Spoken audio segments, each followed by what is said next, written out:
Assalamualaikum warahmatullahi wabarakatuh. Di sini kami akan membahas bab 9 mengenai ijtihad. Perkenalkan, saya Arifin Diara Putri absen 2. Saya Aulia Diawardani absen 8. Saya Mutiara Putri Wati absen 19. Saya Nora Serelia Yuska nomor absen 23. Saya Nika Syamsiana Sikrana absen 25. Saya Revalina Dwi Rahayu absen 30. Saya Vanessa Friliandiani absen 34. Saya Viviana Valmira Wildani absen 35. Itu ada pengertian ijtihad yang berarti mengerahkan segala kemampuan untuk menanggung beban. Dengan kata lain, artinya bersungguh-sungguh dalam mencurahkan pikiran dengan segenap tenaga dan pikiran secara bersungguh-sungguh untuk menetapkan suatu hukum, dan dalam prakteknya menggunakan untuk sesuatu yang baik dan memayangkan sehingga ada solusi alternatif. Lalu ada hukum benar bagi menjadi 3 bagian. Wajib ain bagi orang yang diminta fatwa mengenai suatu peristiwa yang terjadi dan dia khawatir peristiwa itu akan banyak tanpa ada kepastian hukumnya, atau dia sendiri mengalami suatu peristiwa dan dia ingin mengetahui hukumnya. Yang kedua ada wajib kifayah bagi orang yang diminta fatwa hukum yang dikhawatirkan banyak peristiwa itu, sedangkan selain dia masih terdapat orang mustahil lainnya. Maka apabila kesempatan mustahil itu tidak ada yang melakukan ijtihad, maka sebuah berdosa. Tapi bila ada seseorang yang memberikan fatwa hukum, maka hukumlah tunjukkan pilihan atas diri mereka. Yang selanjutnya yaitu adalah fungsi ijtihad. Fungsi ijtihad itu sendiri yaitu yang pertama fungsi ar-rujuk, yang berarti mengembalikan ajaran-ajaran Islam kepada Al-Quran dan Sunnah. Yang kedua adalah fungsi akhlak, yaitu menghidupkan kembali bagian-bagian dari nilai dan semangat Islam. Dan yang ketiga yaitu fungsi nafkah, yaitu pembenahan, yaitu membenahi ajaran-ajaran Islam yang telah diijtihad oleh ulama terdahulu. Selain itu, fungsi utama ijtihad adalah menemukan dan menetapkan hukum Islam, yaitu masalah yang belum ada ketentuannya secara jelas agar kehidupan umat Islam tetap berjalan sesuai ajaran agama meskipun zaman terus berkembang. Selanjutnya, syarat mujtahid. Yang pertama, orang yang melakukan ijtihad disebut dengan mujtahid. Dan ada pun syarat-syarat orang yang bisa melakukan ijtihad. Yang pertama, syarat-syarat umum. Di antaranya balik, berakal, sehat jasmani dan rohani, kuat daya nalarnya, benar-benar beriman. Yang kedua, syarat pokok. Di antaranya memahami tentang Al-Quran, mengerti tentang sunnah, mengetahui ilmu dirayah hadis, mengetahui hadis yang nasib dan masyhur, mengetahui maksud-maksud hukum. Yang ketiga, syarat penting di antaranya menguasai bahasa Arab, mengetahui asbabun nuzul, mengetahui usul fiqh, mengenal manusia dan kehidupan sekitarnya. Lalu yang keempat, syarat-syarat pelengkap di antaranya pertama, mengetahui asbabul wurud hadis adalah dengan mengerti latar belakang, situasi, dan lokasi saat suatu hadis disampaikan. Lalu yang kedua, mengetahui hal-hal yang diijma'kan dan yang dikhilafkan. Bagi seorang mujtahid, memahami kesepakatan dan perbedaan pendapat ulama agar fatwa tidak bertentangan dengan hukum yang sudah tetap atau nas. Lalu yang terakhir, bersifat adil dan takwa.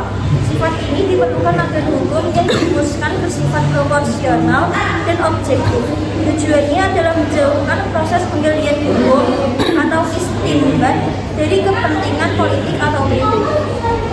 Selanjutnya ada masalah-masalah ijtihadiyah. Tidak semua masalah hukum bisa diijtihadkan, tetapi ada wilayah-wilayah tertentu yang menjadi objek dari ijtihad. Adapun hal-hal yang tidak boleh diijtihadkan antara lain, yang pertama ada masalah qot'iyah, yaitu masalah yang sudah ditetapkan hukumnya dengan dalil-dalil yang pasti, baik melalui dalil nakli maupun akli. Hukum qot'iyah sudah pasti keberlakuannya sepanjang masa sehingga tidak mungkin adanya perubahan dan modifikasi serta tidak ada peluang mengistibatkan hukum bagi para mujtahid. Contohnya, kewajiban sholat, puasa, zakat, dan haji. Untuk masalah tersebut, Al-Quran telah mengaturnya dengan dalil yang sorih atau tegas. Demikian juga ijtihad akan gugur dengan sendirinya apabila hasil ijtihadnya berlawanan dengan nas. Adapun masalah-masalah yang dapat diijtihadkan antara lain masalah dhaniyah, yaitu masalah-masalah yang hukumnya belum jelas dalil nasnya, sehingga memungkinkan adanya wilayah ijtihad dan perbedaan pendapat. Yaitu ada aspek amaliyah yang dhani, yaitu masalah yang belum ditentukan kabar dan kriterianya dalam nas. Contohnya, batas-batas menyusui yang dapat menimbulkan mahram. Sebagian berpendapat sekali susuan, dan yang 3 kali, bahkan yang 10 kali susuan, dan yang lain-lain. Oke, kita masuk ke penyebab perbedaan ijtihad.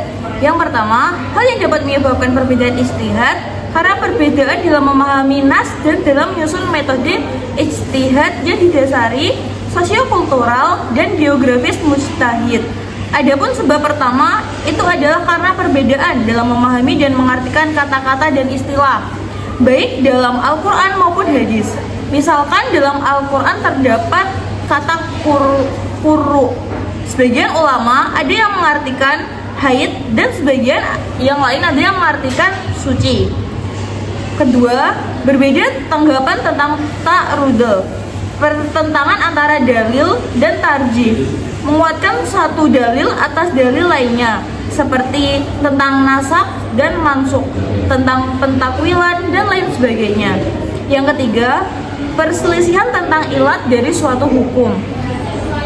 Perselisihan para mujtahid mengenai ilat atau ilah dari suatu hukum juga merupakan salah satu penyebab terjadinya perbedaan hasil ijtihad. Dan yang terakhir, dari beberapa sebab perbedaan di atas pada prinsipnya disebabkan karena berbeda dalam memahami nas dan metode pengambilan hukum yang dikarenakan sosiokultural dan geografisnya. Selanjutnya, bentuk-bentuk ijtihad. Yang pertama ada ijma. Ijma adalah kesepakatan mujtahid tentang hukum syara dari suatu peristiwa setelah Rasul wafat. Sebagai contoh adalah setelah Rasul meninggal diperlukan pengangkatan pengganti beliau yang disebut dengan khalifah. Yang kedua ada qiyas.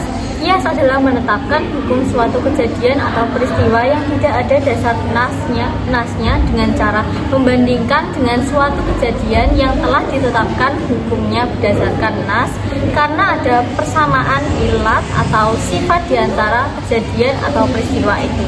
Contoh, narkotika dikiaskan dengan meminum khamar. Yang ketiga yaitu adalah maslahah mursalah.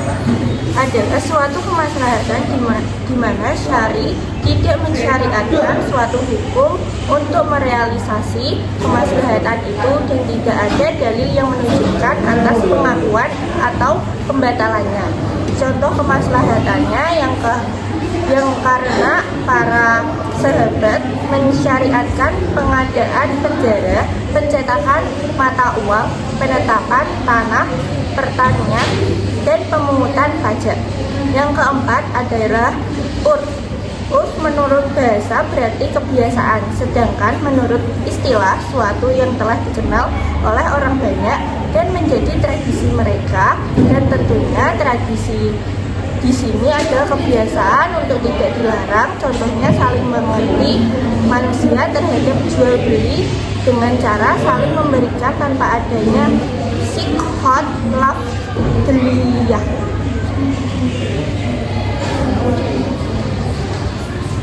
Oke, jadi kesimpulannya, bab 9 tentang ijtihad menjelaskan bahwa ijtihad adalah usaha sungguh-sungguh para ulama untuk menetapkan hukum Islam terhadap masalah yang belum dijelaskan secara rinci dalam Al-Quran dan Al-Hadis. Hal ini menunjukkan bahwa Islam bersifat dinamis dan dapat menyesuaikan diri dengan perkembangan zaman. Sekian dari kelompok kami. Assalamualaikum warahmatullahi wabarakatuh. Terima kasih.